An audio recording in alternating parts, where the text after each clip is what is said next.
Kaixo talde lehenengo modulua, ebaluazio zitzailea gogoratzen zaret ez da, bideo hau, feedback handia izan dut, 1000 eta piku ikustaldi, baina barkatu, antxoa baten bat sartu darako, azkenean ni ere zuen moduan abenturara, ibilen izelako, ni beste irakasle bat naiz, eta horrela.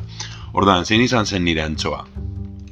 Ba, nik egindakoa interpretatuta, ni pentsatu nuen, aurkezpen hori, sartu behar zela, ja portfolioaren barruan. Orduan ni portfolioan atal desberdinak jarri nituen, ezta? Horre ikusten den moduan, ebaluazio zitzaia, horre ebaluazio irizpida jarri nuen, hemen ezaugarriak eta egitea gero bigarren moduloarena dokumentuena, faseak ere hor sartzea, eta ja, atzera elikadurarena hirugarren modulua.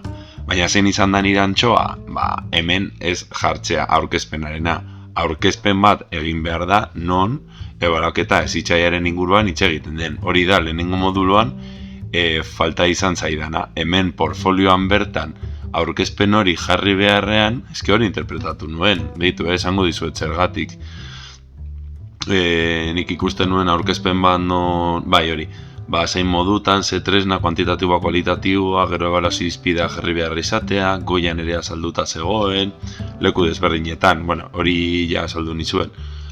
Ez da, orduan. Zer egin dut? Aurkezpena sortu dut, ja txertatu dut portfolioan, hori egin behar delako portfolioan, lehenengo moduluan, aurkezpen hori, ebalaketa hezitzaiaren ezaugarriak txertatu behar delako. Orduan hori ikusten da, zer naiz? Behitu jabalin bat naiz, behitu. Batzuk zaudete hor egiten, behintzat, goitik bera azalduko dizuet, nik nola laburbiltzen dut ebaluazio zitzaiarena, Ulisesen metaforarekin.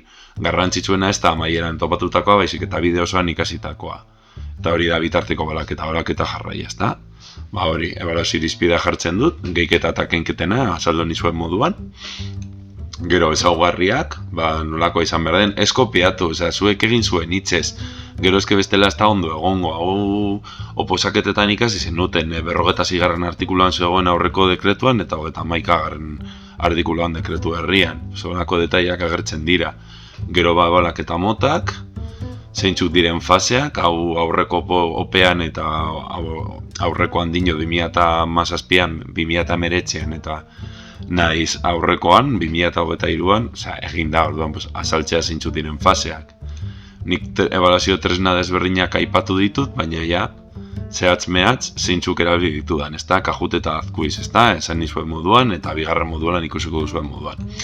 Eta hori izan da nire antxoa, baina, espada gero sakontzeko jarri dut hori, nire bideoa, open bideoa, non ebalaketaren inguruan hitz egiten dudan.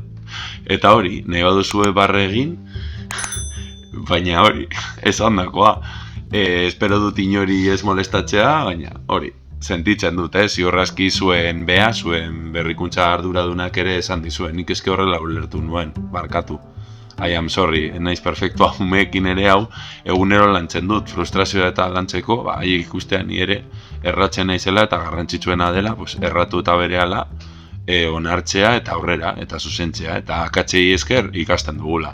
Beno artista, kondo ibeli eta erabilgarri egingo zaizuelakoan beste bat arte